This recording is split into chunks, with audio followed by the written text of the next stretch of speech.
This is your city, and even if you don't live here, you love St. Paul. Sure, it's a great city, but what would you do to make St. Paul even better? And what if you had $1 million to do it? That's the question posed by the Forever St. Paul Challenge. The Forever St. Paul Challenge is a competition of ideas coming from the general public for a project, plan, or program that would make St. Paul better. And the person with the best idea gets $1 million to put their plan to action.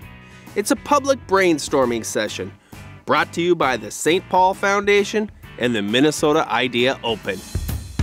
More on that in just a minute, but let's take a look at some of the actual ideas that are coming in so far. There are plans for more park spaces, schools, homes for the homeless. The list goes on, and no idea is too far out.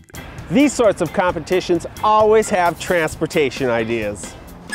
There's the long wished for aerial connection between Harriet Island and downtown. And why not have tour boats shaped like ducks running below?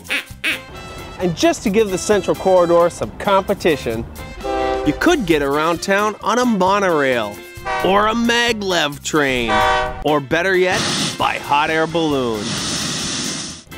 This one I love, a State Fair style sky ride originating here at the Highland Water Tower. The Forever St. Paul Challenge has gotten lots of ideas for the soon-to-be empty Macy's store. A new global market, after-school programs, a casino, or the new home for the Bell Museum of Natural History.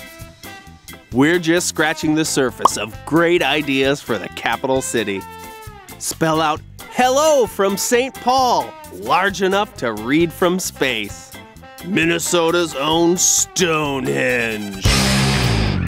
And in front of the Xcel Energy Center, something no one else has, a statue of local music legend Prince. Dig, if you will, the picture. Take that, Minneapolis. Now I'm obviously having a lot of fun with some of the more unique ideas, but this is a serious endeavor. With us now to tell us all about it is Ann Mulholland with the St. Paul Foundation, presenters of the Forever St. Paul Challenge.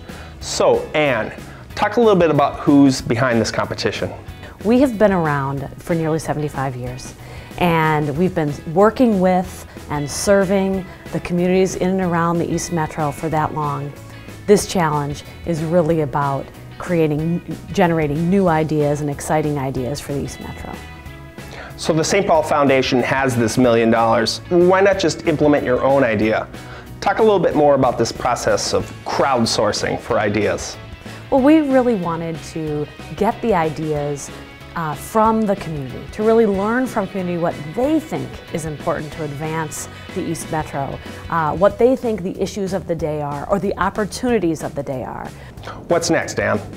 You bet. So on April 3rd, the website closes and no more accepting of big ideas.